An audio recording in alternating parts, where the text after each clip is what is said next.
Madam, বাইরে তো অনেক হইচই চলছে তোকে নিয়ে। তরু ভ্রু কুঁচকালো। হ্যাঁ, সবকিছু তো তোমার বদৌলতেই হয়েছে। সায়ান চুপচাপ উঠে দাঁড়িয়ে গিয়ে এলো। খুব কাছে এসে নিচু গলায় বলল, তোর গলার দাগটা দেখেই সবাই হালকা গসিপ শুরু করেছে, তাতে আমার কি দোষ? তরু রেগে সায়ানের কলার চেপে ধরে বলল, উফ, ঢং কম করো। অফিসে আসার আগে একটু ভেবেছো এসব? আমি আহমক, একবার খেয়ালও করিনি আমি। সায়ান মৃদু হেসে ফিসফিস করে বলল। আমি কি করব? তোর কাছে থাকলে নিজেকে কন্ট্রোল করতে পারি না। তরু রাগে সায়ানের পিঠে কয়েকটা ঘুষি মেরে বসলো। সায়ান তরুর হাত ধরে হ্যাঁচকা টানে কোলে বসালো। চিন্তা করিস না, সবাই জানুক তুই আমার। পাল জানবে, ঠিক মতো জানালে কি হতো?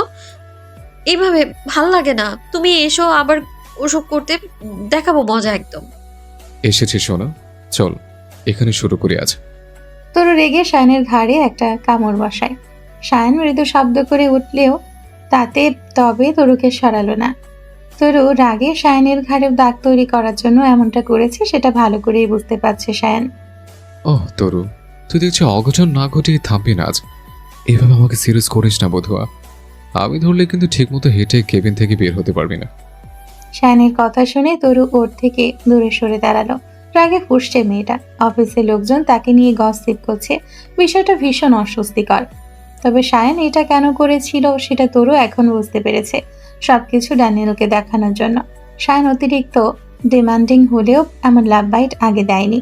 ড্যানিয়েলের সাথে গতকাল রাতে দেখা করার কথা শুনেই বদলোকটা এমন করলো। এসব কথা ভেবে তরু চুপ করে আছে। সায়ান নিজের শার্ট ঠিক করতে করতে বসা থেকে উঠে দাঁড়ালো। তরু সায়ানকে এগোতে দেখে বলল, ওখানেই দাঁড়াও তুমি, এটা অফিস, তোমার হাডুডু খেলার মাঠ না। সায়ান ঠোঁট কামড়ে হাসলো। তরুর কথাগুলো মাঝে মধ্যে এত ভালো লাগে ওর, ইচ্ছে করে মেয়েটাকে আস্ত খেয়ে ফেলতে। খেলতে জানলে মাঠের প্রয়োজন পড়ে না রে পাগলি, সব জায়গায় খেলা যায়। সায়ান তরুর কপালে ঠোঁট ছুঁয়ে দিতেই তরু তাকে এক ধাক্কায় চেয়ারে বসিয়ে দিল। সায়ান খিলখিল করে হেসে উঠল তাতে। দেখেছিস, দুদিন আদর খেয়ে কেমন ওয়ান্ডার উম্যান হয়ে গেছিস। আমি আর তোমার অফিসে কাজ করছি না, চুলোয় যাক ডিল, গেলাম আমি ঘোড়ার ডিম। তরু রাগ করে চলে যাওয়ার জন্য পা বাড়াতে সায়ান তাকে পেছন থেকে জড়িয়ে ধরলো। তরু চেষ্টা করলো নিজেকে ছাড়ানোর, কিন্তু সায়ানের শক্তপোক্ত হাত থেকে ছাড়া পেল না। একটু শান্ত হস না, এমন করিস না। সরো তো তুমি। মাথা ঠান্ডা কর, আমি বাইরে গিয়ে সবার সাথে কথা বলছি। তরুকে বুকে জড়িয়ে মাথায় হাত বুলিয়ে দিতে দিতে বলল সায়ান। তরুও চুপ করে গেল এবার। সায়ানের বুকে মুখ গুজিয়ে থাকতে বেশ ভালোই লাগছে। অফিসের প্রায় সব ডেস্কের কর্মচারী তরুকে নিয়ে গোপনে ফিসফিস করছিল, কিন্তু সায়ান এসে সবাইকে কাজে মনোযোগ দেওয়ার নির্দেশ দেওয়ায় সবাই দ্রুত নিজের নিজের কাজে ব্যস্ত হয়ে গেল। তরু নিজে এই মুহূর্তে সায়ানের কাছে অফিসে তাদের সম্পর্ক প্রকাশ না করার অনুরোধ করেছিল, কারণ এমন সময় বিয়ের খবর সবাইকে জানানো উচিত নয় মনে করে সে। সায়ানও সেই অনুরোধ মানল। তরু চাইছিল কেবল তাদের প্রেমের মুহূর্তগুলো শান্তভাবে উপভোগ করতে। তবে সায়ন ইতিমধ্যে সিদ্ধান্ত নিয়েছে আগামী সপ্তাহে তরুকে সবার সামনে নিজের স্ত্রী হিসেবে পরিচয় করাবে, যাতে তরু ওর সম্মত হয়েছে। আনহা রাসেল বাড়ি চলে গেছে, দুদিন হলো। ইফতেখার বাড়ি যেন আবারও চুপচাপ হয়ে গেছে।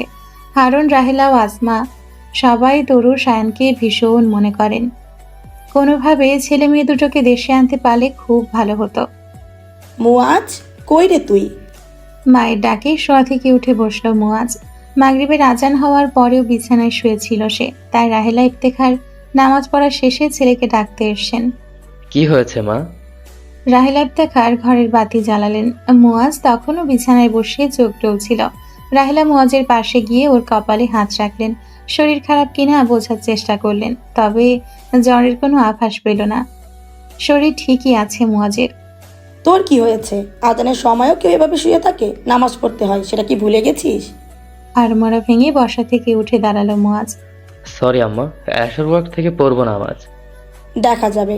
এখন তোর বড় আব্বার কাছে যা একবার, উনি ডেকেছেন তোকে। ঠিক আছে। মুয়াজ চোখে মুখে পানি ছিটে দিয়ে হারুন ইফতেখারের ঘরের দিকে এগোলো। রাহেলাও নিজের ঘরের দিকে এগোলেন। তরুকে একবার কল করবেন, মেয়েটাকে ভীষণ মনে পড়ছে আজ। যেই ভাবার সেই কাজ। শোয়ার ঘরে গিয়ে তরুকে কল দিলেন রাহেলা। দুটো রিং হতে কল রিসিভ হলো। সায়ান কল রিসিভ করেছে। আসসালামু আলাইকুম আম্মা। সায়ানের কণ্ঠস্বর শুনে বিস্মিত হলেন রাহেলা। তরুর সাথে সায়ান, তার মানে কি ওরা একসাথে আছে? রাহেলা হাসি মুখে কথা বলতে লাগলেন এবার। ওয়ালাইকুম আসসালাম সায়ান, কেমন আছিস তোরা? আলহামদুলিল্লাহ ভালো আছে। আপনারা কেমন আছেন? মা বাবা মোয়াজ কেমন আছে সবাই? আলহামদুলিল্লাহ বাবা, সবাই ভালো আছে। তরু কোথায়? তরু ফ্রেশ হতে গেল, মাত্র ঘুম ভেঙেছে মহারানীর। আমি নাস্তা তৈরি করছি, অফিস যাবে কিছুক্ষণ পর। বেশ বেশ, তুই একটু সামলে নিস সব সায়ান, জানিসই তো তরু রাগটা বেশি। টেনশন করার দরকার নেই আম্মা, আমি সব সামনে নেব। স্বস্তি নিঃশ্বাস ছাড়লেন রাহেলা। ঠিক আছে, ভালো থাকিস। আমি বাড়িতে বলি তোদের কথা, সবাই খুব খুশি হবে। সায়ান মুচকি হাসলো, বলল। ঠিক আছে। রাহেলা কল কেটে ঘর থেকে বেরিয়ে বসার ঘরের দিকে এগোলেন। আপনি ডেকেছিলেন বড় আব্বা? বসার ঘরে পান চিপাচ্ছেন হারুন ইফতেখার, পাশেই বসে আছে আসমা ইফতেখার। মাগরিবের নামাজ শেষে দুজনে পান নিয়ে বসেছেন। হ্যাঁ, বসো এখানে। মুয়াজ হারুনের পাশে চেয়ারে বসলো। বুকের ভেতর কেমন জানি ভয় ভয় লাগছে ছেলেটার। মৈথির বিষয় কিছু জেনে গেল না তো? কিছু হয়েছে? মুয়াজ ভয়ে ভয়ে জিজ্ঞেস করলো। হারুন মুচকি হাসলেন। বিশেষ কিছু হয়নি। মল্লিক বাড়ির মেয়ের সঙ্গে তোমার কোনো সম্পর্ক আছে? গতকাল ইন্দাদুল বলল তুই নাকি প্রায় মন্ত্রীর সাথে স্কুলে দাঁড়িয়ে কথা বলো। শুকনো ঢোক গিল মুয়াজ, যা ভয় পাচ্ছিল তাই হলো। এই ইমদাদুল ভাই বড় ঝামেলার মানুষ। তেমন কিছু না বড় আব্বা, এমনি কথা হয়েছিল। আসমা ইফতেখার বললেন। ওই মেয়ে তো ছোট অনেক, মাধ্যমিকও শেষ করেনি। পড়াশোনা করুক, তুমিও করো, তারপর দেখা যাবে। কিন্তু এখানে সেখানে দাঁড়িয়ে কথা বলিস না, লোকজন মেয়ের বদনাম করবে। চাচির কথাই ভুল নেই। মুয়াজ স্বস্তির নিঃশ্বাস ছাড়ল। বাড়িতে তাহলে কোনো সমস্যা হবে না। ঠিক আছে বড় মা। মুয়াজ মিলান কণ্ঠে বলল কথাগুলো। হারুন কিছু বলার আগেই রাহেলা এসে উপস্থিত হলো সেখানে। ভাইজান, একটা খুশির খবর আছে। রাহেলার এত উচ্ছ্বাস দেখে নড়ে চড়ে উঠল সবাই। কি হয়েছে? তরুর কাছে কল দিয়েছিলাম, সায়ান রিসিভ করলো, বললো ওরা এখন একসাথে থাকে। আসমা ইফতেখার রাহেলার কথা যেন বিশ্বাস করতে পারছেন না। হারুন বললেন। আলহামদুলিল্লাহ, অবশেষে মনের ইচ্ছা পূর্ণ হলো আমাদের। মুয়াজের ঠোঁটের কোণেও হাসির রেখা ফুটেছে। তুমি সত্যি বলছো তো তরুণ মা? হ্যাঁ ভাবি, আমি সত্যি বলছি। আসমা আনন্দে বারবার সৃষ্টিকর্তা নিকট শুকরিয়া আদায় করতে লাগলেন। এরপর বললেন। ওদের সংসার হোক, এটুকুই আমাদের চাপা। হারুন বললেন। ঠিক বলেছ, আজ অনেকদিন পর শান্তিতে ঘুমাতে পারবো। তরুর মা। রাহেলা হাসলেন, সবার ঠোঁটের কোণে হাসি। অবশেষে ইফতেখার বাড়ির ছেলে বউ একসাথে আছে। কি বলছো তুমি ড্যানিয়েল? তরুর বয়ফ্রেন্ড আছে? ড্যানিয়েলের আন্টি উত্তেজনায় মুখোমুখি হয়ে বললেন। ড্যানিয়েল মনমরা হয়ে চুপচাপ বসে রইল। ইয়েস, বয়ফ্রেন্ড নাকি হাজব্যান্ড আই ডোন্ট নো, তবে কিছু আছে। আমি তেমন কিছু দেখেছি। দেখো ড্যানিয়েল, তেমন কিছু হলেও তোমার কোনো ভুল নেই। তুমি তো আগে থেকেই জানোনি। নিজের মনকে সামলাও এবং নিজের মতো এগিয়ে যাও। ড্যানিয়েল কিছু বলল না, চুপচাপ রইল। আন্টির কথাও এখন তার জন্য কিছুটা ভারী মনে হচ্ছে। আনন্দ বা স্বস্তি কিছুই নেই। নিউ ইয়র্কের রাত, বাইরের শহরের আলো ঝলমল করছে। জানালার ফাঁক দিয়ে গুঞ্জন ভেসে আসছে।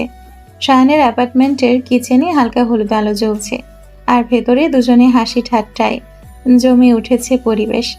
তরু রান্নাঘরের আইল্যান্ড কাউন্টারে বসে শাককুচি করছে। জানালার ওপাশে দূরে ম্যানহাটনের আকাশচুম্বী দালানগুলো জ্বলজ্বল করছে। তুই এত সুন্দর করে কাটিস কিভাবে বলতো? আমি তো পেঁয়াজ কাটতেই কাঁদি। শায়ান ফ্রিজ থেকে বের করা টমেটো হাতে নিয়ে বলল। তরু হেসে মাথা নেড়ে উত্তর দিল। তুমি তো নষ্ট লোক, পেঁয়াজ কাটার চেয়ে নাটক করতে বেশি সময় দাও। নাটকবাজ একটা। শায়ান টমেটো টুকরো করতে করতে হঠাৎই এক টুকরো তরুর ঠোঁটের কাছে ধরল। খা, টমেটো খা। সরো তুমি, আসছে টমেটো খাওয়াতে। তো অন্য কিছু খাবি? তরু শায়ানের কাঁধে মৃদু ঘুষি মেরে বলল। তুমি একটা খবিস। তুই একটা রাবিশ। পেছন থেকে শায়ান হঠাৎ কোমর জড়িয়ে ধরল। তরু গম্ভীর হওয়ার চেষ্টা করলো। শায়ান ভাই, আমি কাজ করছি। তাতে কি? বলে ওর কাঁধে মুখ রাখলো। তোমার মাথা কাজ করো তো। শায়ান মিটিমিটি হাসছে। কিচেনে চিকেনের গন্ধ, মশলার সুগন্ধ আর দুজনের হাসি মিলে যেন পুরো নিউ ইয়র্কের ব্যস্ত শহরের ভেতরে এক টুকরো ছোট্ট ভালোবাসার দুনিয়া তৈরি করলো। রান্না শেষ হলে শায়ান নিজে টেবিল সাজাতে শুরু করলো। জানালার ওপাশে শহরের আলো টিমটিম করছে, আর ভেতরে কেবল তাদের দুজনের কণ্ঠস্বর। আজকে আমি সার্ভ করব, তুই বসে থাক। সায়ান প্লেট সাজাতে সাজাতেই বলল। তরু মুচকি হেসে চেয়ার টেনে বসে পড়ল। সায়ান খাবার পরিবেশন করতে করতে বারবার তরুর চোখে চোখ রাখছে। দুজনের এই ছোট ছোট মুহূর্তেই যেন নিউ ইয়র্কের বিশাল শহরটাকে অচেনা করে দিয়ে শুধু তাদের দুজনের পৃথিবী বানিয়ে দিচ্ছে। ভালোই হয়েছে বুঝলে। তরু বলল। সায়ান তরুকে খাবার সার্ভ করে নিজেও খেতে বসলো। তরু সায়ানের দিকে তাকিয়ে মুচকি মুচকি হাসছে। কিসে ভালো রে? ভালো হয়েছে তুমি রান্না বান্না পারো, আমাকে একা রান্নাঘর সামলাতে হচ্ছে না। সায়ান মুচকি হাসলো। আমি থাকতে কোনো কিছু তোকে একা সামলাতে হবে না শোনা। আহা, মাঝে এতগুলো বছর যদি দূরে না থাকতে তাহলে এই কথা বিশ্বাস করতাম, এখন করছি না। সায়ান ঠোঁট উল্টে নাটকীয় ভঙ্গিতে বলল। শোন, মানুষ মাত্রই ভুল করে, তাই বলে কি এভাবে বলবি? আমি তোর একমাত্র বর, আমাকে বিশ্বাস না করলে তোর পাপ হবে, পাপ। আমি চাই না তুই পাপীদের দলে নাম লেখাস। সায়ানের এমন কথাবার্তায় তরু না হেসে পারে না, খিলখিল করে হেসে উঠল তরু। সায়ানও তরুর হাসিতে তাল মিলিয়ে হাসছে। ঘড়িতে সময় এখন রাত 11:40। সায়ান বারবার ঘড়ির কাঁটার দিকে তাকিয়ে সময় দেখে নিচ্ছে। কিছুক্ষণ পরে বিশেষ মুহূর্ত শুরু হবে, তরু সায়ানের বিবাহবার্ষিকী। তুই খেয়ে রুমে আয়, আমি একটু ওয়াশরুমে যাচ্ছি। ভেঙচি কাটল তরু। সায়ান বসা থেকে উঠে দাঁড়ালো। মূত্র ত্যাগ করতে গেলেও বলা লাগে, এক নম্বরে অভদ্র তুমি। লয়্যালটি বুঝিস তুই? শান ইফতেখার তার বউয়ের প্রতি যথেষ্ট লয়াল, তাই ওয়াশরুমে গেলেও বলে যাচ্ছে। কথাগুলো বলে হেঁটে চলে গেল সায়ান। তরু থম মেরে বসে রইল, চোখ বড় বড় করে দরজার দিকে তাকিয়ে আছে। মনের ভেতর যেন প্রতিধ্বনি বাজলো, ওয়াশরুমে গেলেও বলে যাওয়া লয়ালিটি। তারপর হেসে গড়াগড়ি খাওয়ার মতো অবস্থা হলো তরুর। পুরো পাগল লোকটা। নিজের সাথেই বিড়বিড় করলো সে। বেডরুমের পাশের রুমটা যেন একেবারে নতুন করে সাজিয়েছে সায়ান। ঘরের চার কোণায় রাখা কয়েকটি সুগন্ধি ক্যান্ডেল আস্তে আস্তে জ্বলছে। তাদের উষ্ণ আলোয় দেওয়ালে নরম ছায়া পড়ছে। পুরো রুমটাকে করে তুলেছে রহস্যময় আর একেবারে অন্তরঙ্গ। দেওয়ালের গাঢ় ধূসর রঙের ওপর নরম আলো ঝুলছে ছোট ছোট ফেয়ারি লাইট, যেন ক্ষুদ্র তারা জ্বলছে। একপাশে বড় জানালাটা পর্দায় ঢাকা, তবে কাচের ওপাশ দিয়ে শহরের ঝলমলে আলো ফোঁটা ফোঁটা হয়ে ভেতরে ঢুকছে। ঘরের মাঝখানে রাখা কুইন সাইজ বেডটার সাদা বিছানা চাদরে ঢাকা, তার উপর ছড়িয়ে রাখা আছে লাল গোলাপের পাপড়ি। বালিশের পাশে রাখা দুটি ছোট কুশন, একটা এমব্রয়ডারি করা টি, অন্যটা এস অক্ষর। টেবিল ল্যাম্পের হালকা আলো বিছানাটাকে আরো রোমান্টিক করে তুলেছে। কোণে ছোট টেবিলে রাখা আছে সায়ানের কেনা স্পেশাল গিফট, সোনালি কাগজে মোড়ানো বক্স, যার ওপর ছোট্ট একটি কার্ডে লেখা ফর মাই লাভ। ঘরের পরিবেশে নীরবতা থাকলেও তাতে চাপা উত্তেজনা ভেসে বেড়াচ্ছে। বাতাসেও হয়তো জানে আজকে রাত দুজনের জন্য আলাদা কিছু বয়ে আনবে। সবকিছু আবারও একবার চোখ বুলিয়ে দেখলো সায়ান। এরপর হালকা হাসি নিয়ে দরজাটা টেনে বন্ধ করলো এবং ওদের বেডরুমের দিকে এগিয়ে গেল। তরু তখন খাওয়া দাওয়া সেরে সবে রুমে ঢুকেছে, কিছুটা ক্লান্ত তবু প্রশান্ত। সে জানেই না একটু পরেই আরেকটা দরজা খুলে তার জীবনের সবচেয়ে সুন্দর চমক অপেক্ষা করছে। কোথায় ছিলে? বলে তো ওয়াশরুমে যাবে। তরুর কণ্ঠে খানিকটা অভিমান মিশে আছে। সায়ান মুচকি হেসে তার দিকে তাকালো। ঘড়ির কাঁটায় 12টা বাজতে তখন মাত্র 5 মিনিট বাকি। এসব বাদ দে, শোন, তুই সাথে জরুরি দরকার আছে আমার। সায়ানের চোখ মুখের ভঙ্গি হঠাৎই অচেনা লাগলো তরুর কাছে। কৌতূহল আর কিছুটা ভাবনায় ভরে উঠল তার মন। সে ধীরে ধীরে চেয়ার ছেড়ে উঠে দাঁড়ালো, সায়ানের সামনে গিয়ে দাঁড়ালো। কি হয়েছে? নিজের চোখে দেখবি, চল। এটুকু বলে সায়ান রুম থেকে বেরিয়ে পাশে দরজার দিকে এগোতে লাগলো। তরু কৌতূহলী হয়ে তার পিছু নিল। দরজার বাইরে দাঁড়াতেই চোখে পড়ল ঘরটায় অন্ধকার, কোনো বাতি জ্বলছে না। তরু ভ্রুকুচকে বলল, শান ভাই, তুমি অন্ধকার রুমে ঢুকলে কেন? সায়ান ভেতর থেকে গম্ভীর ভঙ্গিতে উত্তর দিল, তোর ইজ্জত হরণ করব, সেজন্য বলে কই এই ঘরে নিয়ে এসেছে। এখন ভেতর আয়, আমি কাজ শুরু করি। তরু একদম হতবাক হয়ে দাঁড়িয়ে রইল। এরপরেই ঠোঁট বাঁকিয়ে বিরক্তির স্বরে বলল, সিরিয়াস কথাতেও মজা করতে পারো তুমি? সে ঘরের ভেতরে ঢুকে কিছু দেখতে না পাওয়ায় আবারও বলল, শান ভাই, কোথায় তুমি? অন্ধকার ঘরটায় হালকা সুর ভেসে এলো। দূর থেকে টিম টিম করে জ্বলতে লাগলো ক্যান্ডেল লাইট। ধীরে ধীরে ঘর আলোকিত হয়ে উঠল। তরু চোখ বিস্ময়ে বড় হয়ে গেল। ফুলের সাজ, লাইটের ডেকোরেশন আর মাঝখানে সুন্দর কেক, সবকিছু যেন সিনেমা দৃশ্যের মতো। কেকের পাশে দাঁড়িয়ে আছে সায়ান। কালো শার্ট, শার্টের বোতামগুলো খোলা, হাতা গোটানো, চোখে মুখে দুষ্টু অথচ ভালোবাসা ভরা হাসি, হাতে একটা ছোট্ট বক্স। শুভ বিবাহ বার্ষিকী মিসেস ইফতেখার। কথাটি বলে সায়ন ধীরে ধীরে এগিয়ে এলো তরুর দিকে। তরুর বুক কেঁপে উঠল। অবাক হয়ে তাকিয়ে আছে সে। সায়ন হাঁটু গেড়ে বসে বক্সটা খুলল। ভেতরে সুন্দর একটা ডায়মন্ড রিং ঝলমল করছে। তরু, আমি জানি আমি অনেক ভুল করেছি, অনেক সময় তোর কাছ থেকে দূরে থেকেছে, কিন্তু একটা কথা আমি সবসময় বিশ্বাস করি, আমাদের প্রেমের গল্প শেষ হওয়ার জন্য নয়, এটা চিরদিনের। তুই কি আবার আমাকে হ্যাঁ বলবি? নতুন করে আমার হাতটা ধরবি? তরুর চোখ ভিজে উঠল অশ্রুতে। মুখে কোনো কথা আসছে না, শুধু মুচকি হেসে হাতটা এগিয়ে দিল। সায়ন কাপা হাতে আঙ্গুলে রিংটা পরিয়ে দিল। তারপর ধীরে ধীরে উঠে দাঁড়িয়ে তরুকে বুকের সাথে জড়িয়ে নিল। সায়ন যে তাকে এভাবে চমকে দিবে সেটা কখনো ভাবেনি তরু। এতগুলো বছরে আজ প্রথম তরু তার বিবাহ বার্ষিকী পালন করছে সায়নের সাথে। এই বিষয়টা তরুকে ইমোশনাল করে তুলছে। আমাকে ছেড়ে যাবে না তো আর? কখনো না তরু, বেঁচে থাকতে সায়ন তার তরুকে কখনো একা ছাড়বে না। তাহলে ঠিক আছে।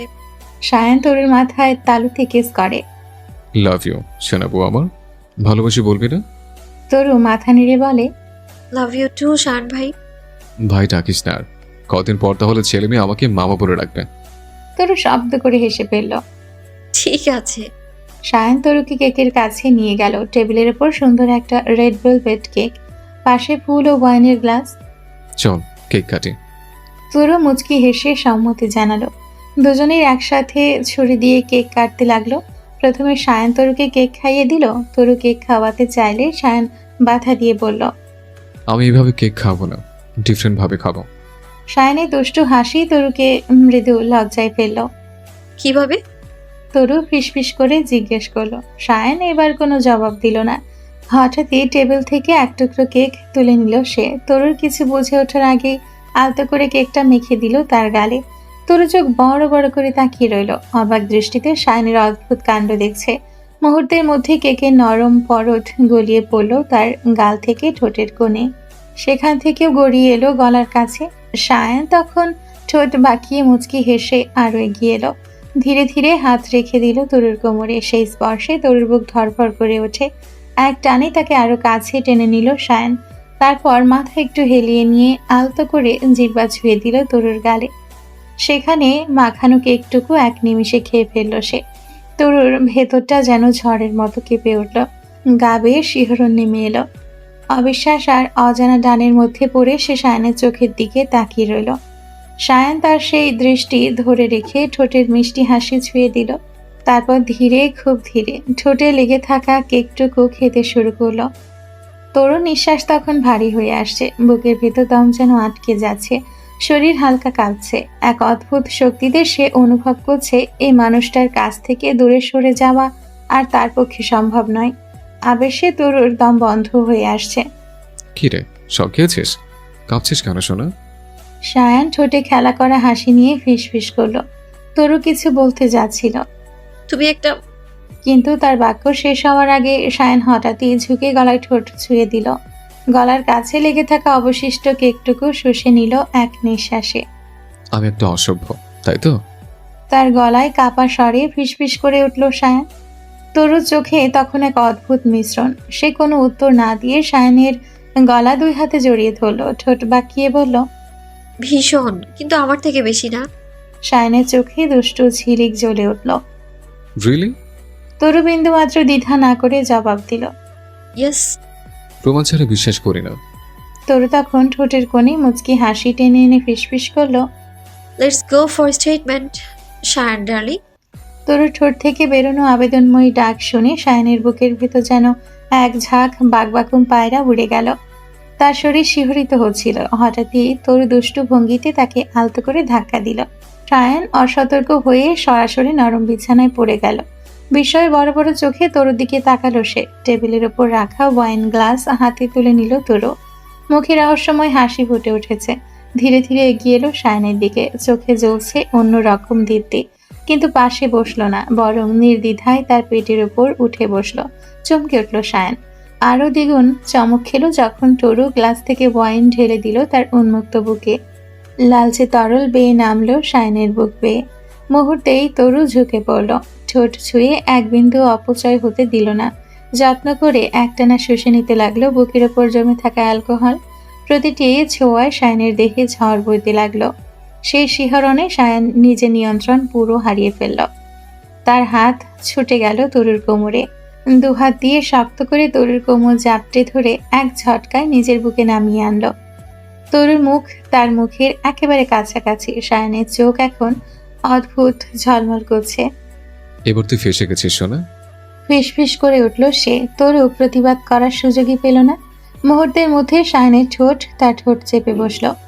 মিষ্টি ওয়াইনের স্বাদ আর আগুনের মতো উষ্ণতা মিলেমিশে এক হয়ে গেল। তরু হাঁপিয়ে উঠেছে, শ্বাস নিতে কষ্ট হচ্ছে। তবুও সায়নের ঠোঁট থেকে নিজেকে সরাতে পারছে না, বরং অজান্তেই নিজের দুই হাত আরো শক্ত করে জড়িয়ে ধরছে তার গলা। মুহূর্তের তীব্রতায় ওয়াইনের গ্লাসটা তরুর হাত ফসকে মেঝেতে পড়ে গেল। ঝনঝন শব্দে ভাঙা কাঁচ ছড়িয়ে গেল চারদিকে, কিন্তু সেই শব্দ মুহূর্তে হারিয়ে গেল তরুর ভারী নিঃশ্বাসের নিচে। রুম জুড়ে তখন শুধু শোনা যাচ্ছিল তার হাঁপড়ের মতো ওঠানামা করা শ্বাসের শব্দ, আর দুই দেহের অদৃশ্য আগুন জ্বলে ওঠার স্পন্দন। ভোরে নরম আলো ধীরে ধীরে জানালার ফাঁক দিয়ে ঘরে ঢুকছে। সায়নের নরম ডাক শুনে ঘুম ভাঙল তরুর। সারা রাত তার চোখ বন্ধই হয়নি। মাত্র 2 ঘন্টার ছোট্ট ঘুমের সুযোগ পেয়েছিল, তাতেও কোনো তৃপ্তি মেলেনি। মেয়েটার স্বভাবতই ঘুম কাতরে, আর আজ সারা রাতের ঘুম ভাঙা তার অবস্থা আরো দুর্বল করে তুলেছে। তরু, ওঠ তাড়াতাড়ি, আজকে অফিসে গুরুত্বপূর্ণ কাজ আছে, সময় মতো পৌঁছাতে হবে। সায়নের স্বর নরম। তরু চোখ বন্ধ রেখে ফিসফিস করল, তুমি যাও, আমার শরীর কেমন লাগছে, প্রচুর ব্যথা। সায়ন আশ্বস্ত করতে হেসে বলল, নাস্তা করে ব্যথার ওষুধ খেয়ে নে, কমে যাবে। শোন, ওই ওষুধও খেয়ে নিস। তরু এবার পিট করে তাকালো, নির্দ্বিধায় বলল, আমি ওসব খাবো না। সায়ন ভ্রুকুচকে বলল, নতুন অতিথি এলে তখন? তোমার সমস্যা আছে? তরু অবাক হয়ে প্রশ্ন করলো, বিয়ে করেছি প্রায় 10 বছর, এখনো বাবা হতে সমস্যা থাকলে আর কবে বাবা হব? 80 বছর বয়সে? সায়নের কথায় হাসি নেই, কেবল চিন্তা ভাবনার ছাপ। তরু শোয়া থেকে ধীরে ধীরে উঠে বসলো, শরীর যেন এখনো অবশ। তাহলে আর কি, চাপ নেই, চলো নাস্তার তৈরি করি। তরু উঠে দাঁড়ালো, কিন্তু শরীরের দুর্বলতা তার ধীরে ধীরে হেঁটে চলার মধ্যে স্পষ্ট। সায়ন তার হাত ধরে ওয়াশরুমের দিকে এগোতে লাগলো। আমি সবকিছু রেডি করে ফেলেছি, ফ্রেশ হয়ে এসে ওষুধটা খেয়ে নে, একদম ফিট হয়ে যাবে। ঠিক আছে চলো। ওয়াশরুমে সায়ন ধীরে ধীরে তরুর চুল ব্রাশ করলো, চোখ মুখ ধুয়ে মুছেও দিল। ভালোবাসার মিশ্রিত দৃষ্টিতে হাত ধরে ডাইনিং রুমের দিকে এগোলো। ম্যানহাটনে ঝলমলে সকাল। অফিসের বিশাল কাছে জানালা দিয়ে আলো এসে পড়েছে ডেস্কের উপর। চারপাশে টাইপিং আর ফোন কলের ব্যস্ততা। তরু তার নিজস্ব ডেস্কে বসে কিছু ফাইল চেক করছিল। সায়নের অফিসে যোগ দেওয়ার পর থেকে সবার সঙ্গে বেশ মিশে গেছে সে। চমৎকার ব্যবহার, কাজের প্রতি আন্তরিকতা, সব মিলিয়ে সহকর্মীরা তরুকে ভালোভাবেই গ্রহণ করেছে। কিন্তু আজ পরিবেশটা একটু ভিন্ন, কারণ সায়ন কিছুক্ষণ আগে তরুর ডেস্কে এসে থেমেছিল। সাধারণত সে কারো ডেস্কে এভাবে দাঁড়ায় না, শুধু ডেকে নেয়। আজ কিন্তু ফাইল নিতে আসেনি সায়ন, শুধু তরুর সামনে 1 কাপ কফি রেখে বলেছে, এটা খেয়ে নিন, শরীর ভালো লাগবে। তখনই চারপাশে সহকর্মীরা চোখ বড় বড় হয়ে গেছে। ফিসফিস শুরু হয়েছিল, মিস্টার ইফতেখার কখন থেকে এমন কেয়ারিং হলেন? ওদের মধ্যে কিছু আছে নাকি? তরুর বেশ মজা লাগছিল, কিছু না বলে শুধু মুচকি হেসেছিল। সায়ন ভাবলে সেন ভাবেই ছিল তখন। ফরেনারের সাথে গুরুত্বপূর্ণ মিটিং আছে আজ। সবাই মিটিং রুমে ইতিমধ্যে উপস্থিত হয়েছে। সায়ন তরুও উপস্থিত। মিটিং শুরু হলো। সৌভাগ্যক্রমে সায়নের বিজনেস আইডিয়া শুনে ফরেনার বেশ সন্তুষ্ট হলো। ফলশ্রুতিতে তাদের ডিলটা ফাইনাল হয়ে গেল। কথাবার্তার এক পর্যায়ে মিটিং রুমে সায়ন সবার সামনে বলল, Today, Taro will present the report. She's been working hard on this project, and I want everyone to pay close attention. তরু কিছুটা অবাক হয়ে তাকালো। সায়ন এভাবে কখনো তাকে হাইলাইট করেনি। মিটিংয়ের পর সহকর্মীরা তার কাছে এসে প্রশংসা করলো, আর কেউ কেউ মজার ছলে বলল, লাকি ইউ, বস নিজে আপনার কাজের ক্রেডিট দিল। তরু শুধু হেসে সবার কথা জবাব দিল। সায়ন মিটিমিটি হাসছে কেবল। তরুকে খুব তাড়াতাড়ি কোম্পানির সবকিছু বুঝিয়ে দিতে চাচ্ছে সে। সন্ধে অফিস ফ্লোরটা ফাঁকা হয়ে গেলে তরু কেবিনে ঢুকলো। সায়ন তখন ল্যাপটপে কাজ করছিল। অফিস ছুটি হবে এক্ষুনি। তরুকে দেখে দু হাত ছড়িয়ে ইশারায় কোলে বসতে বলল সায়ন। তরু ভেঙচি কাটলো, তবে অবাধ্য হলো না। এভাবে আমায় হাইলাইট করলে কেন? সায়ান তরুর হাত ধরে আঙ্গুলগুলো নেড়ে চেড়ে দিচ্ছে, ঠোঁটে দুষ্টুমি ভরা হাসি। কারণ তুই শুধু আমার কর্মচারী না, তুই আমার পার্টনার। তোর কথা মতো অফিসে সেটা বলিনি, কিন্তু প্রমাণটা আস্তে আস্তে সবাই বুঝে যাবে। তরু চোখ ঘুরিয়ে বলল। পাগল লোকটা। সায়ান তরুকে কোলে নিয়ে উঠে দাঁড়িয়ে জানালার সামনে গেল। নিউ ইয়র্কের আলো ঝলমলে স্কাইলাইন পেছনে তরু দুই হাতে সায়নের গলা জড়িয়ে ধরে আছে। তরু, খুব শীঘ্রই সবাইকে বলে দেব তুই শুধু আমার সহকর্মী না, আমার স্ত্রী। বাধা দিবি না একদম। ঠিক আছে, দেব না। এখন চলো, বাসায় ফিরবো। চল। সায়ন মৃদু হাসি দিয়ে তরুকে কোল থেকে নামিয়ে দিল। তারপর হাতটা আলতো করে চেপে ধরে সামনে এগোতে লাগলো। তরু ওর পাশে পাশে হাঁটছে, দুজনের আঙ্গুল জড়িয়ে আছে। মাঝে মাঝে সায়ন ফিসফিস করে টুকটাক কথা বলছে, তরু হেসে জবাব দিচ্ছে। বিয়ে করে শ্বশুরবাড়ি এসেছে আনহা মাত্র কয়েক মাস হয়েছে। এর মধ্যে মেয়েটা শ্বশুরবাড়ির সবার চোখের মনি হয়ে উঠেছে। বিশেষ করে আনহার শাশুড়ি সামিনা কায়সার আনহাকে ভীষণ ভালোবাসেন। বলা বাহুল্য, আনহার কোনো ননদ নেই। সামিনা কায়সারের দুটি ছেলে কেবল। আনহা বড় ছেলে রাসেলের স্ত্রী, ছোট ছেলে তুহিন সবে এইচএসসি পরীক্ষা শেষ করেছে। তাই সংসারে একটি মেয়ের অভাব সব সময় ছিল। আর তানহা যেন সেই জায়গা দখল করে বসেছে। রাসেলও আনহাকে যথেষ্ট সম্মান করে, ভালোবাসে এবং গুরুত্ব দেয়। আনহার কাছে সবকিছু স্বপ্নের মতো লাগে। সত্যি শ্বশুরবাড়িতে এত ভালোবাসা পাওয়া যায়? আনহা প্রতিদিন উপলব্ধি করে সত্যিই পাওয়া যায়। আনহার শ্বশুরমশাই সকালবেলা বাজারে গেলে আনহার জন্য কিছু না কিছু খাবার কিনে নিয়ে আসবেনই। এই যেমন কখনো ঝালমুড়ি, আবার কখনো বাদাম। রাসেলও একই কাজ করে বসে। ঝালমুড়ি, বাদাম, আইসক্রিম সহ নানান রকম খাবার নিয়ে রাতে বাসায় ফিরে। মাঝে মধ্যে ফুলও নিয়ে আসে। মূলত রাসেলের এই স্বভাব যে তার বাবার থেকে পাওয়া, সেটা আনহা শ্বশুরমশাইকে দেখেই বুঝতে পেরেছে। তুহিন ছেলেটার কথা তো না বললেই নয়, একেবারে ভাইয়ের মতোই ভালোবাসে আনহাকে। মাঝে মধ্যে আনহার সাথে গানের আসর জমায় সে। রাসেল বাসায় ফিরে তাতে যোগ দেয়। দেবর ভাবির সাথে যখন রাসেল পেরে ওঠে না, তখন সামিনা কায়সারকে সাথে নেয়। ভদ্রমহিলা গান পারেন না, তবুও ছেলের জন্য চেষ্টা করে গান গাইতে। এভাবেই হাসি আনন্দে কাটছে আনহা জীবন। ইফতেখার বাড়ির ছেলের সাথে মল্লিক বাড়ির মেয়ে লটর পটর চলছে। কথাটা যেন পুরো গ্রামে আগুনের মতো ছড়িয়ে গেছে। মল্লিক বাড়ির সাথে তালুকদার বাড়ির ঝামেলা আছে। সেই শত্রুতার জের ধরে ইচ্ছাকৃতভাবে এমন কুৎসা রটিয়েছে তালুকদার বাড়ির বড় ছেলে ফয়সাল তালুকদার। সে গতকাল মৈথিকে মুয়াজের সাথে রাস্তায় দাঁড়িয়ে কথা বলতে দেখেছিল শুধু, তাতেই ঘটেছে বিপত্তি। এই নিয়ে মল্লিক বাড়ির পরিবেশ বড়ই উত্তপ্ত হয়ে আছে। মৈথি ভয়ে ভয়ে নিজের ঘর থেকে বের হয়নি আজ। বাবাকে ভীষণ ভয় পায় সে। তবে মৈথির মা মেয়ের সব আবদারে রাজি, কিন্তু স্বামীর সামনে কথা বলতে পারেন না। লতা, এ লতা। রান্নাঘরে কাজ করছিলেন লতা, মৈথির মা। এমন সময় সুলতান মল্লিকের কণ্ঠস্বর শুনে হকচকিয়ে গেলেন তিনি। দুপুরে রান্নাবান্না প্রায় শেষের পথে, তাই কাজের লোক সামিয়াকে বাকিটা সামলে নিতে বলে স্বামীর ডাকে সাড়া দিতে বসার ঘরের দিকে এগোলেন লতা মল্লিক। হ্যাঁ বলুন। মতি কোথায়? গতকাল থেকে ঘরেই বসে আছে। ঘরে বসে থেকে এখন কি হবে? বদনাম যা রটানোর তা তো রটিয়ে ফেলেছে তালুকদাররা। আমি সবসময় তোমার মেয়েকে বলেছি প্রেম প্রীতি চলবে না, কোনো মতে 18 পেরোতেই বিয়ে দিয়ে দেব, তবুও কেন এসব ঘটালো? লতা মাথা নিচু করে রইলেন, কি বলা উচিত বুঝতে পারছেন না। সুলতান মল্লিক আরো কিছুক্ষণ বকলেন নিজে নিজে, তারপর বাড়ি থেকে বেরিয়ে গেলেন। লতার চোখ ছলছল করছে। স্বামী সন্তান এভাবে না খেয়ে থাকলে কোন নারীর ভালো লাগে? গতকাল রাত থেকে বাপ মেয়ে না খেয়ে আছে। ভেবেছিলেন দুপুরে দুজনকে খাওয়াতে পারবেন। লতা কিন্তু এখন যা পরিস্থিতি, তাতে আর সম্ভব না কিছু। তোকে তো তোর বড় আব্বা সাবধান করেছিল, আমিও বলেছিলাম পথে ঘাটে ওই মেয়ের সাথে কথা বলিস না, তবুও বললি। কি হলো? মেয়েটার বদনাম হয়ে গেল। এখন মৈত্রীর ওপর দিয়ে কিরকম ঝড় বইবে বুঝতে পারছিস? ছেলেকে কড়া গলায় কথাগুলো শোনালেন রাহেলা ইফতেখার। মুয়াজ ম্লান মুখে বিছানায় বসে আছে। এমনিতেই মৈথির জন্য চিন্তা হচ্ছে, তার মধ্যে মায়ের বকুনি ঝকুনি। সব মিলিয়ে বড্ড মন খারাপ লাগছে মুয়াজের। আম্মা, আমি বুঝতে পারিনি তালুকদাররা এমন কিছু করবে। যথেষ্ট বয়স হয়েছে তোমার, বোঝার ক্ষমতাও আছে। এখন কি করবে তাই ভাবো। মল্লিক বাড়ি তোমার সাথে বিয়ে দিবে কিনা সন্দেহ। বাবা মা বেকার ছেলের সাথে কোনো মেয়েকে বিয়ে দেয়? দীর্ঘশ্বাস ছাড়ল মুয়াজ। রাহেলা আরো কিছু কথাবার্তা বলে ঘর থেকে বেরিয়ে গেলেন। মুয়াজ পড়েছে গভীর চিন্তায়। সায়ন ভাইকে কল করবে একবার, তরুকেও সবটা বলবে। তাছাড়া মুয়াজের মাথায় আর কিছুই আসছে না আপাতত।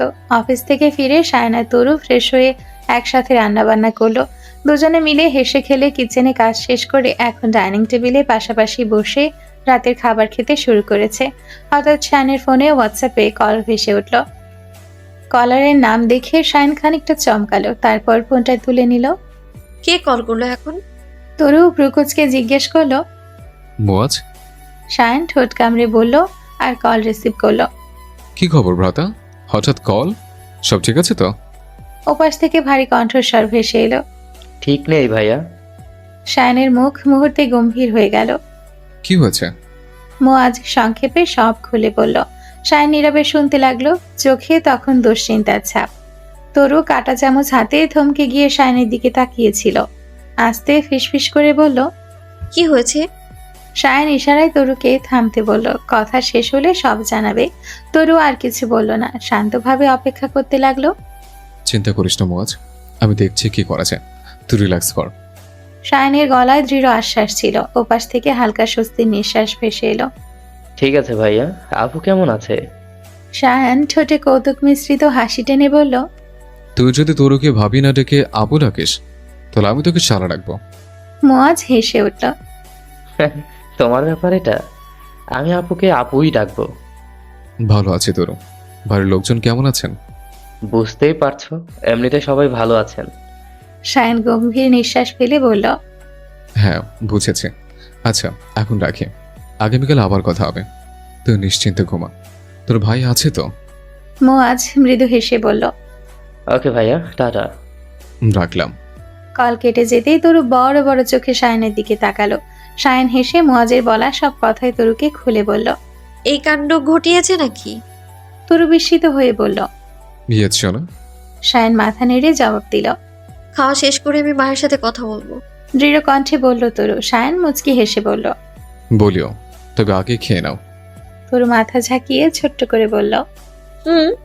রাতের খাওয়া দাওয়া শেষ করে বিছানায় শরীর এলিয়ে দিয়ে ফোন হাতে নিল তরু। সায়ন পাশে বসে ল্যাপটপে কাজ করছে। মায়ের সাথে কথা বলবে তরু, সেই ভেবে কল দিল দেশের বাড়িতে। দুটো রিং হতে কল রিসিভ হলো। রাহিলা ইফতেখার মেয়ের কল পেয়ে খুশি হয়েছেন। কেমন আছিস তরু? ভালো আছি। বাড়ি খাবার বলুন তো আম্মা, কিছু কি হয়েছে? দীর্ঘশ্বাস ছাড়লেন রাহেলা। সংক্ষিপ্ত আকারে মুয়াজে মৈথির বিষয়ে সবটা বললেন। গ্রামের লোকজন নানান কথা বলছে তরু। মুয়াজ তো তা পুরুষ মানুষ, কে কি বললো গায়ে মাখে না, কিন্তু মল্লিক বাড়ির মেয়েটার কথা ভেবেই খারাপ লাগছে। মুয়াজ তো টেনশনে এতটুকু হয়ে গেছে। সায়ন তরুর বুকের উপর ঝুঁকে আঙ্গুলের সাহায্যে ঠোঁটের উপর স্লাইড করতে লাগলো। তরু ইশারায় থামতে বলল, কিন্তু সায়ন শুনল না। চিন্তা করবেন না, দরকার হলে আমরা দেশে ফিরবো। সায়ন কিছু একটা করবে। স্বস্তির নিঃশ্বাস ছাড়লেন রাহেলা। ঠিক আছে আম্মা তাহলে রাখছি, এখন পরে কথা হবে। আচ্ছা। সায়নের দুষ্টুমিতে তরুর বেসামাল অবস্থা। তড়িঘড়ি করে কল কেটে ভদ্রলোকের হাতটা ঠোঁটের ওপর থেকে সরিয়ে ফেলল তরু। কি করছিলে? কাজের সময়ও দুষ্টুমি? বেশি বেশি দুষ্টুমি না করলে নতুন অতিথি আসবে কিভাবে বুধুয়া? তরু দৃষ্টি সরিয়ে ফেলল। মৃদু লজ্জায় গাল লাল হয়ে উঠল। সায়ন তাতে যেন তরুকে আরো পেয়ে বসল। এই আজকে না প্লিজ। সায়নকে নিজের থেকে সরাতে চাইল তরু, কিন্তু সায়ন তো সরবার পাত্র নয়। সে তরুকে আষ্টে পৃষ্ঠে জড়িয়ে ধরে বলল, আজকাল বুঝি না, আমার তোমাকে এই মুহূর্তে চাই। তরু আর কিছুই বলার সুযোগ পেল না। শীঘ্রই সায়নের উন্মত্ততা তাকে গ্রাস করতে লাগলো। রাত গভীর। ঘরে পায়চারি করছে মৈথি। পেটে ব্যথা করছে, খিদে পেয়েছে। মৈথি সারা জীবনে কখনো না খেয়ে থাকেনি, অথচ আজ পুরো দিন 3 বেলা উপোস থেকেছে সে। চোখে ক্লান্তির ছাপ, মন খারাপ আর শারীরিক দুর্বলতা স্পষ্ট। কেউ যে খেতে স্বাধীনই তেমনও নয়। তবে ওর না খেয়ে থাকার কারণ মৈথির বাবাও 2 বেলা না খেয়ে ছিলেন। তবে রাতে লতা বলে কয়ে সুলতান মল্লিককে খাবার খাওয়াতে পেরেছেন, কিন্তু মৈথি ঘর থেকে বেরও হয়নি। আর কিছু খায়নি। ঠক ঠক আওয়াজ, মৈথির ভাবনায় ছেদ ঘটল। মৈথি, মৈথি, দরজা খোল। মায়ের কণ্ঠস্বর শুনে চোখ ছলছল করে উঠেছে মৈথির। তাড়াহুড়ো করে দরজা খুলে দিল সে। লতা মল্লিক হাতে খাবারের প্লেট নিয়ে দাঁড়িয়ে আছেন। মৈথি মনে মনে স্বস্তির নিঃশ্বাস ছাড়ল, এবার অন্তত কিছু পেটে পড়বে বলে। অসুস্থ হয়ে পড়বি, ভাত খেয়ে নে। ঘরে ঢুকে ভাতের প্লেট টেবিলের উপর রাখতে রাখতে বললেন লতা। মৈথি শুধু মাথা নেড়ে সম্মতি জানালো। লতা বিছানার এক পাশে বসলেন, মৈথি এখনো দাঁড়িয়ে আছে। কি হলো, হাত ধুয়ে খেতে শুরু কর। মৈথি তাই করলো, চেয়ার টেনে বসে খেতে শুরু করলো। লতা বললেন, মেয়েদের নামে একবার বদনাম উঠলে তা কখনো ঘোচে না মৈথি। তোর বাবা লজ্জায় গ্রামে মুখ দেখাতে পারছেন না। মৈথির ভাত যেন গলায় আটকে গেল। লতা মল্লিক পানির গ্লাস এগিয়ে দিলেন মেয়ের দিকে। মৈথি এক ঢোকে যতটুকু সম্ভব পানি পান করে গ্লাসটা টেবিলের উপর রাখলো। যা হওয়ার হয়ে গেছে। তোমার বাবা চান তোমাকে বিয়ে দিয়ে দিতে। ওনার বন্ধুর ছেলে সাকিব তোমাকে পছন্দ করে বলে জানিয়েছে। ছেলে সরকারি চাকরি করে, বয়স একটু বেশি, 33 চলছে। তবে ওটা কোনো বিষয় না। মৈথি চোখ ছলছল করে উঠল, না চাইতেও কয়েক ফোঁটা অশ্রু ভাতের প্লেটে গড়িয়ে পড়ল। লতা বলতে লাগলেন, দেখ মৈথি, আবেগ দিয়ে জীবন চলে না। ইফতেখার বাড়ির ছেলের বয়স কম, বেকার। স্বামী যদি স্ত্রীর দায়িত্ব না নিতে পারে তবে সংসার আর সংসার থাকে না। প্রথম প্রথম কদিন সব কিছু ভালো লাগলেও টাকার অভাব একসময় সম্পর্কে ফাটল ধরায়। তাছাড়া তোর বাবা কখনো প্রেমের বিয়ে মানবেনই না। মৈথি কোনো মতে কয়েক লোকমা ভাত খেয়ে অবশিষ্ট ভাতের মধ্যে হাত ধুয়ে ফেলল। নিজেকে ধাতস্থ করে নিল মেয়েটা। মায়ের পায়ের কাছে বসে বলল, টাকা পয়সা আছে অথচ মানসিক শান্তি নেই, এমন অনেক মানুষ পৃথিবীতে আছে মা। প্রেম হারাম, বিয়ে তো নয়। তুমি কি বাবাকে আমার হয়ে একবার বোঝাবে? লতা দীর্ঘশ্বাস ছাড়লেন। একমাত্র সন্তানের এমন কষ্ট ওনারও সহ্য হচ্ছে না, কিন্তু লতার কিছু করারও নেই। সুলতান মল্লিকের কথার উপর লতা কথা চলে না। তুই ভালো করেই জানিস মৈথি, তোর বাবা কেমন মানুষ। ওনার কাছে আমার কথার দামও কতটুকু তাও জানিস। মৈথিকে মেঝে থেকে তুলে বিছানায় বসালেন লতা। দীর্ঘশ্বাস ছাড়ল মৈথি।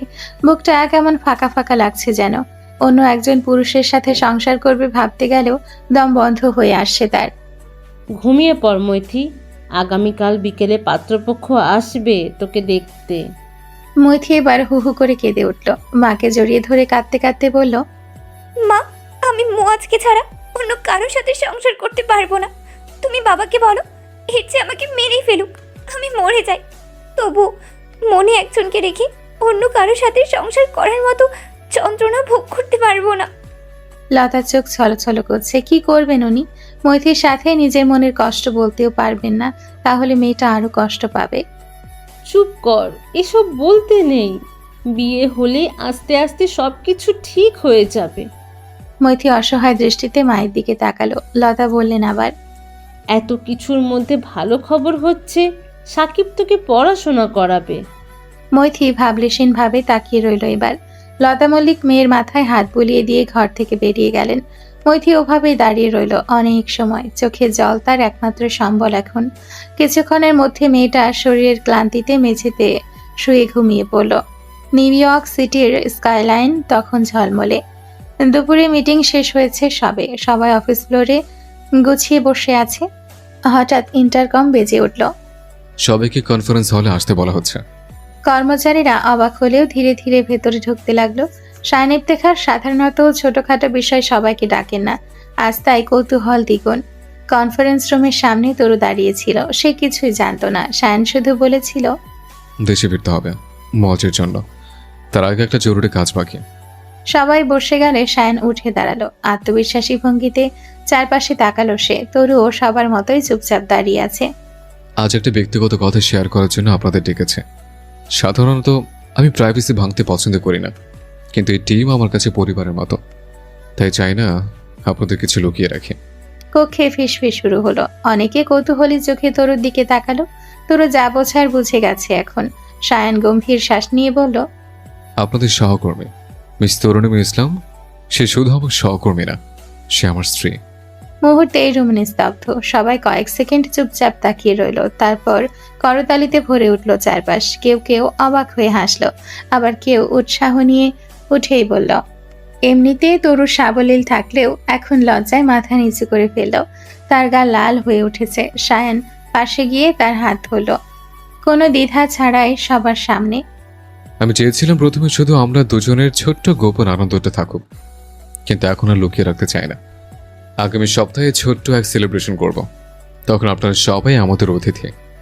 সহকর্মীরা একে একে এগিয়ে এসে শুভেচ্ছা জানাতে লাগলো। অনেকে ঠাট্টা করে বলল, তরু ম্যাম, এখন আমরা আপনাকে শুধু সহকর্মচারী না, আমাদের ভাবিও। তরু একটু লজ্জা পেয়েও হাসলো। মনে মনে ভাবলো, এই মানুষটা সত্যিই দায়িত্বশীল হয়ে গেছে।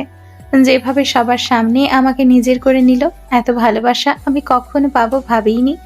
ঘোষণা শেষে সবাই যে যার মতো নিজেদের কেবিনে ডেস্কে চলে গেল। তরু সায়নের দিকে তাকিয়ে দাঁড়িয়ে আছে। সায়ন বসে মিটিমিটি হাসছে। তরু এগিয়ে গেল সায়নের দিকে। সায়ন চোখ টিপ্পনি কেটে বলল, কেমন দিলাম সারপ্রাইজ? অস্থির, চমৎকার, একেবারে সেই। সায়ন তরুর হাত ধরে কোলে বসালো। তরু ভ্রুকুচকে ফেললো একটু। পরশু ফ্লাইট আমাদের। পরশু? আগামীকাল গেলে ভালো হতো না? মনে হচ্ছে তাড়াতাড়ি যাওয়া দরকার সায়ান।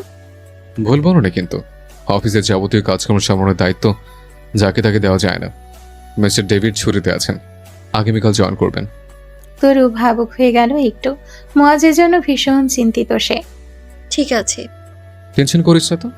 তুমি জানো না মল্লিক বাড়ির সুলতান মল্লিক কেমন মানুষ? চিন্তা কি এমনি হয়? ভদ্রলোক ভীষণ কড়া। তা জানি, আমি সব খবর রাখছি। সমস্যা বেশি হলে তখন দেখা যাবে। তরু মাথা নাড়ল কেবল। সায়ান যাই বলুক, একমাত্র ভাইয়ের মনের অবস্থা চিন্তা করে তরুর মন অস্থির হয়ে আছে। মৈথিকে পাত্রপক্ষ দেখতে আসবে শুনে মুয়াজের যেন বুকে তোলপাড় শুরু হয়ে গেছে। মল্লিক বাড়ির লোকজন যে এত তাড়াতাড়ি তাদের মেয়েকে বিয়ে দিয়ে দিবে, সেটা হারুন ইফতেখারও ভাবতে পারেনি। এমত অবস্থায় তাদের সাথে ইফতেখার বাড়ির কেউ কথা বলতে পারবে না, কারণ তেমন পরিস্থিতি নেই এখন। সবকিছু হয়েছে ওই তালুকদারের জন্য। সোজা ব্যাপারটাকে পেঁচিয়ে জিলিপির মতো করে ফেলেছে। সকাল থেকে ঘরে দরজা আটকে বসে আছে মুয়াজ। এখন সময় দুপুরবেলা।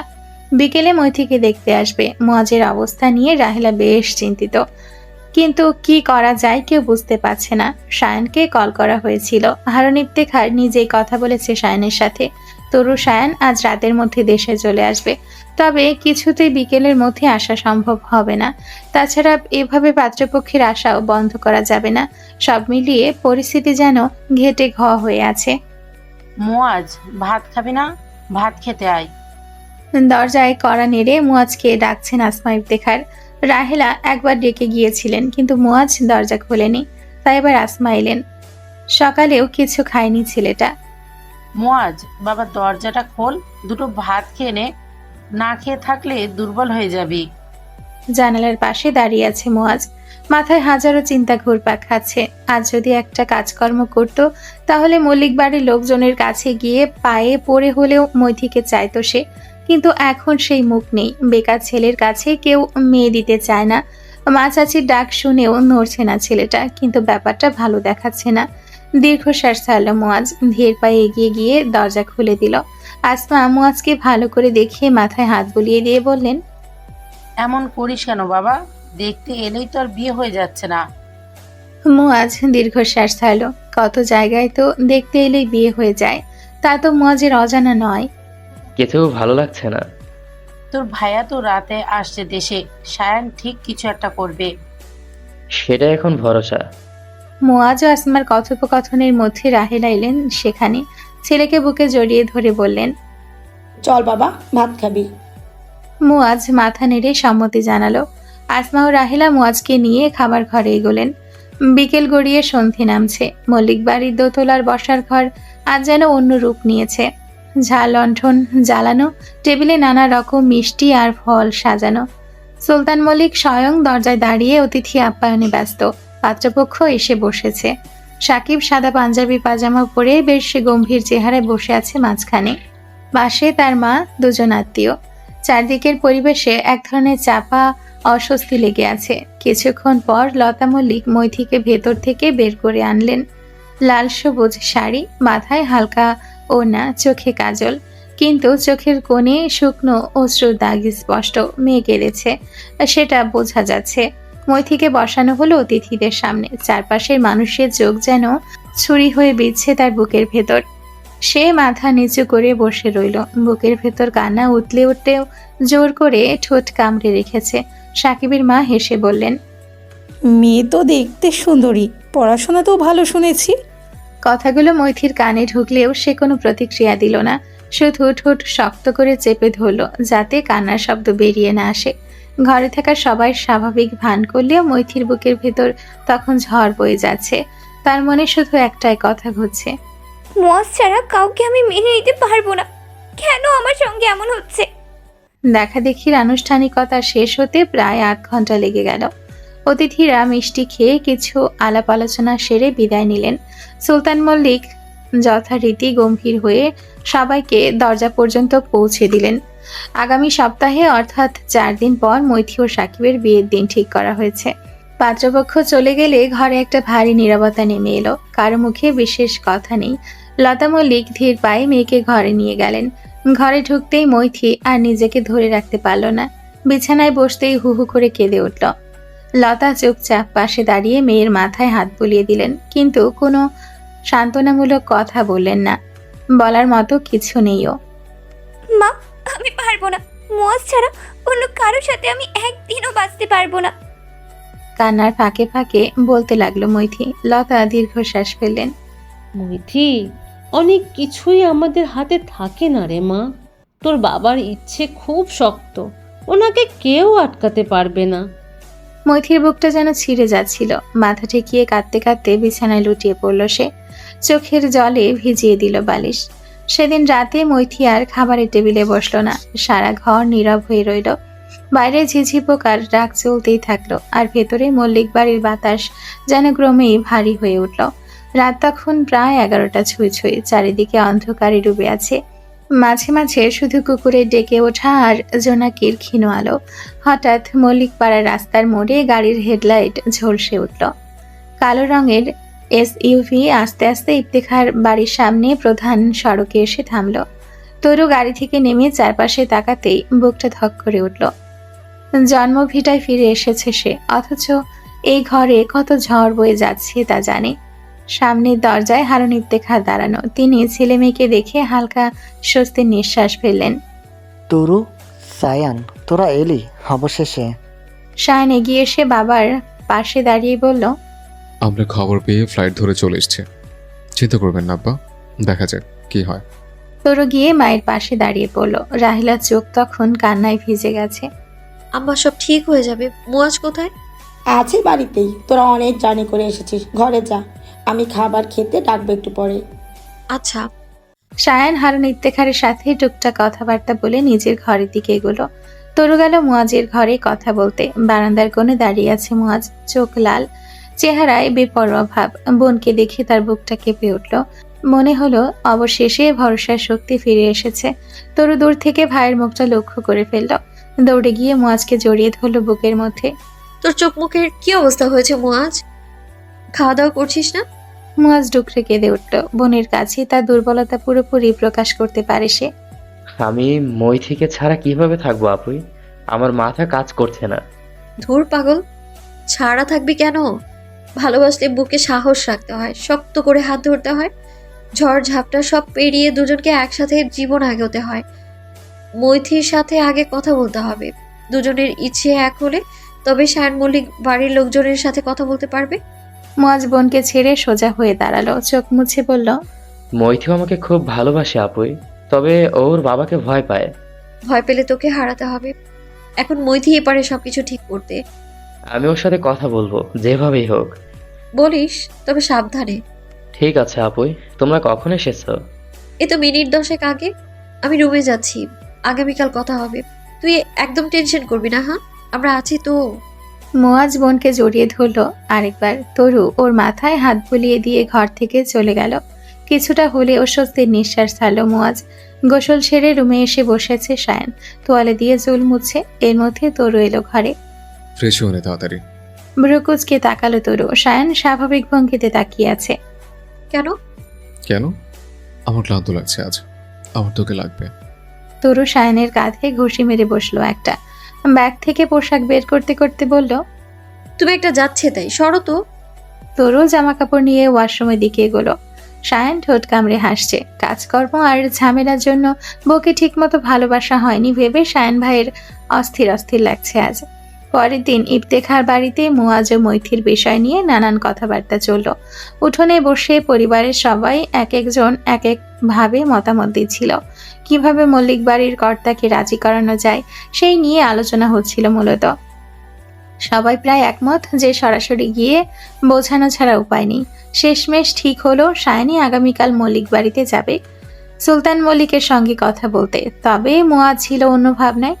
সে যে কোনোভাবেই আজ মৈথির সাথে দেখা করতে চায়। বিকেল গড়িয়ে সন্ধে হওয়ার সময় রান্নাঘরে মায়ের সাথে কথা বলতে বলতে নাস্তা তৈরি করছে তরু। তোদের মধ্যে সব কিছু ঠিক হয়ে গেছে তো? রাহেলা চায়ে চিনি দিতে দিতে জিজ্ঞেস করলেন। তরু মুচকি হাসলো, চোখে অল্প লাজ। হ্যাঁ আম্মা, এখন সবকিছু ঠিক আছে। যাক আলহামদুলিল্লাহ, তোরা শান্তিতে থাকলে আমিও শান্তিতে থাকি। রাহেলার মুখে প্রশান্তির ছাপ, চোখে সন্তুষ্টির ঝলক।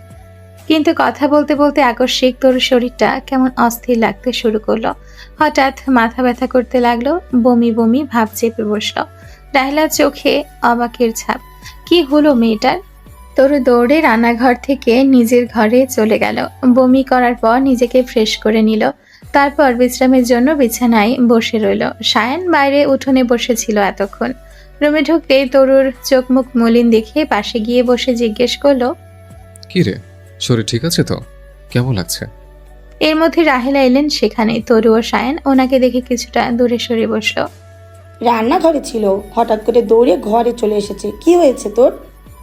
তরু আমতা আমতা করে বলল, তেমন কিছু না আম্মা। রাহেলার মনে অন্য কিছু বলছে, তবে এখনই কিছু বলতেও পারছেন না।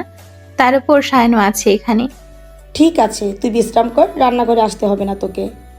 হ্যাঁ হ্যাঁ, তোর ঘরেই থাক, আমি আছি ওর সাথে। সায়ন বলল। রাহেলা ইফতেখার মুচকি হেসে ঘর থেকে বেরিয়ে গেলেন। কি রে বউ, হঠাৎ বমি করলি কেন? ঘটনা কি? তুই কি আমাকে কোনো সুখবর দিতে চাস? তরু সায়নের চুল ধরে মৃদু একটা টান মারল। সায়ন তরুকে ধরে সোজা বিছানায় শুয়ে দিয়ে ওর উপর ঝুঁকে আবার বলল, বল না। আমি শিওর নই।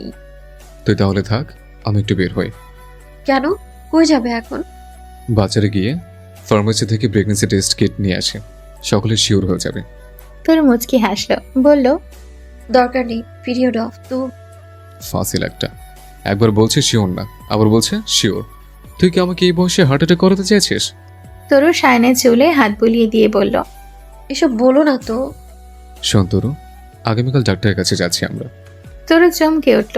এমনিতেই আগামীকাল মল্লিক বাড়িতে যেতে হবে সায়নকে, তার মধ্যে আবার ডাক্তারের ঝামেলা। এই না, কালকে তো ওই বাড়ি যেতে হবে। সেটা আমি বুঝবো, তোকে মাথা ঘামাতে হবে না। সায়ন বেশ গম্ভীর কণ্ঠে কথাগুলো বলাতে তরু চুপ করে গেল। ঠিক আছে। গুড গার্ল, কিছু খাবি? বমি করলি তো? না গো, একটু শুয়ে থাকি। সায়ন তরুর কপালে আলতো করে ঠোঁট ছুঁয়ে দিয়ে শোয়া থেকে উঠে বসলো। তাহলে তুই বিশ্রাম কর, আমি মজের সাথে একটু কথা বলে আসি। ঠিক আছে, যাও। তরুকে ঘরে রেখে মজের সাথে কথা বলার উদ্দেশ্যে ঘর থেকে বেরিয়ে গেল সায়ন। বার কাউন্টারে বসে আছে লারা, হাতে ওয়াইনের গ্লাসটা নেড়েচেড়ে দেখছে সে। এই নিয়ে 4-5 গ্লাস সাবার করে ফেলেছে। লারা কিছুতেই সেদিনের অপমানের কথা বলতে পারেনি। তরু কিভাবে সায়নের সামনে দাঁড়িয়ে তাকে চড় মেরেছিল এবং সায়ন তার বউকে আরো উস্কে দিয়েছিল, সেসব ভাবলেই লারার মাথাটা ধপ করে জ্বলে ওঠে। আর তখন অ্যালকোহলের সাহায্য ছাড়া নিজেকে সামলাতে পারে না লারা। তবে আজ তার মনে অন্যরকম প্রশান্তি কাজ করছে। সায়নের এত বড় বিজনেসের আড়ালে যে অস্ত্র পাচারের মতো জঘন্য কাজও হয়, সেই বিষয় তরু জানেও না হয়তো। আর লারা সেই সুযোগটায় কাজে লাগাবে এবার। তরুকে সায়নের অবৈধ ব্যবসার বিষয়ে সব কিছু বলবে এবং প্রমাণ দেখাবে। হয়তো এতে ওদের বিচ্ছেদ হবে না, তবে অশান্তি সৃষ্টি তো হবেই। তাতেই লারার শান্তি। লারা শুনেছে তরু ও সায়ন আপাতত বাংলাদেশে আছে, তাই নিউ ইয়র্কে ফিরে আসা পর্যন্ত অপেক্ষা করবে লারা। সায়নের সাথে কথা বলে মুয়াজের মনটা আগের তুলনায় ভালো হয়েছে এখন। সবাই মিলে রাতের খাওয়া দাওয়া করেছে একসাথে। সায়ন হুট করে যেন তরুর প্রতি অতিরিক্ত যত্নশীল হয়ে গেছে। বিষয়টা রাহেলা ভালো করেই পর্যবেক্ষণ করেছেন। হয়তো ওনার সন্দেহ সত্যি হতে চলেছে। ইফতেখার বাড়ির বংশধর আসতে চলেছে। গভীর রাত, বাইরে ঘুটঘুটে অন্ধকার, চারদিকে ঝিঝি পোকার ডাক শোনা যাচ্ছে, সাথে মাঝে মধ্যে দূর থেকে ভেসে আসছে নেড়ি কুকুরের হাঁক ডাক। জানালা খুলে বাইরে তাকালো মুয়াজ। চারপাশ ঘন অন্ধকারে ঢেকে আছে। আস্তে আস্তে দরজার কপাট টেনে বন্ধ করলো, যেন কেউ বুঝতে না পারে। তারপর পা টিপে টিপে বারান্দায় গেল। ইফতেখার বাড়ির বারান্দা থেকে মল্লিক বাড়ির দোতলার দিকে একটা গলি পড়ে। মুয়াজ ঝুঁকি নিল। নিঃশব্দে দেওয়াল টপকে গলি বেরোলো। বুক ধরফর করছে, কিন্তু তাতে কি? মৈথিকে না দেখলে তার বুক ফেটে যাবে। যেভাবেই হোক মৈথির সাথে কথা বলতে হবে আজ। এই ভাবনাটা মাথায় রেখেই রাতের আধারে নিঃশব্দে এগোতে থাকলো। কিছুক্ষণের মধ্যেই মল্লিক বাড়ির জানালার নিচে এসে দাঁড়ালো মুয়াজ। চারপাশ নির্জন, দূরে শুধু শেয়ালের হাঁক ভেসে আসছে।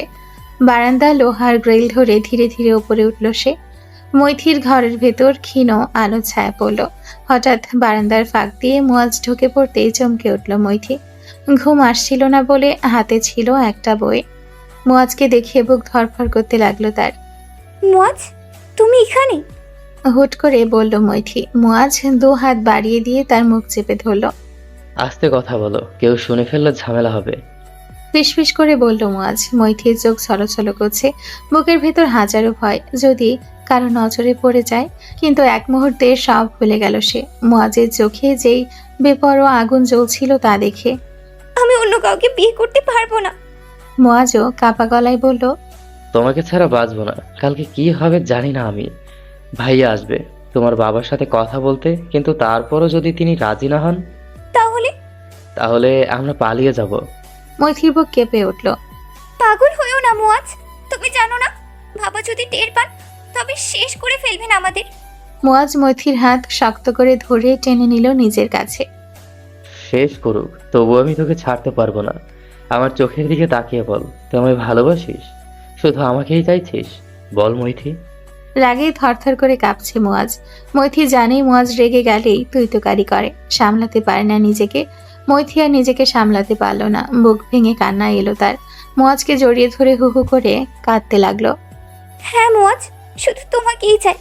কিন্তু বাবা, আমি আমি আমার পরিবারের সম্মান নষ্ট করতে পারবো না। মৈথিকে নিজে থেকে দূরে সরিয়ে ফেলল মুয়াজ। হিসিয়ে বলল, তাহলে তুই তোর বাবার মান সম্মান নিয়ে আরেকজনের বউ হয়ে যা, আমাকে আর দরকার নেই। মৈথি আবারও মুয়াজকে জড়িয়ে ধরে ফুপিয়ে গিয়ে দে বলল, এইভাবে বলছো কেন? আমি কি তাই বলেছি? মুয়াজ মৈথিকে দূরে সরিয়ে দিল আবার। রাগে মাথা কাজ করছে না ওর। মুয়াজ সহজেই রাগ করে না, তবে রাগলে নিজেকে সামলাতেও পারে না। তুই সর এখান থেকে, আমি যাচ্ছি। তোর বিয়েতে দাওয়াত করিস, আসবো, পেট পুরে খেয়ে যাব। মুয়াজ বারান্দার দিকে চলে যেতে চাইলে মৈথি গিয়ে পেছন থেকে শক্ত করে জড়িয়ে ধরে। মুয়াজ তবুও চলে যেতে চায়। মৈথি ফ্লোরে বসে পড়ে, মুয়াজের পা ধরে বলে, কেন এমন করছো? তার চেয়ে আমাকে মেরে ফেলো। মৈথির এমন আচরণে মুয়াজের রাগ পড়ে গেল। পেছনে ফিরে ফ্লোরে বসলো সেও। মুয়াজও মৈথির পা জড়িয়ে ধরে বলল, আমিও তোর পা ধরে বলছি, এমন করিস না আমার সাথে। হয় তুই আমার হবি কথা দে, নয়তো এক্ষুনি আমাকে মেরে ফেলার ব্যবস্থা কর। নয়তো আমার মাথা খারাপ হয়ে গেলে তালুকদারের ছেলেও আস্ত থাকবে না, আর তোর বাবাকেও মানবো না, তুলে নিয়ে যাব তোকে। মৈথি রীতিমতো চমকাচ্ছে মুয়াজের আচরণে। আজ অবধি কখনো ছেলেটাকে এমন ভয়ঙ্কর রূপে দেখেনি সে। মৈথি মুয়াজের হাত ওর পা থেকে সরিয়ে ফেলল, আলতো করে মাথায় হাত বুলিয়ে দিল। শান্ত হও একটু। তুই আমার হ আগে। আমি তো তোমারই। আমার হলে এভাবে লুকিয়ে দেখা করতে হচ্ছে কেন?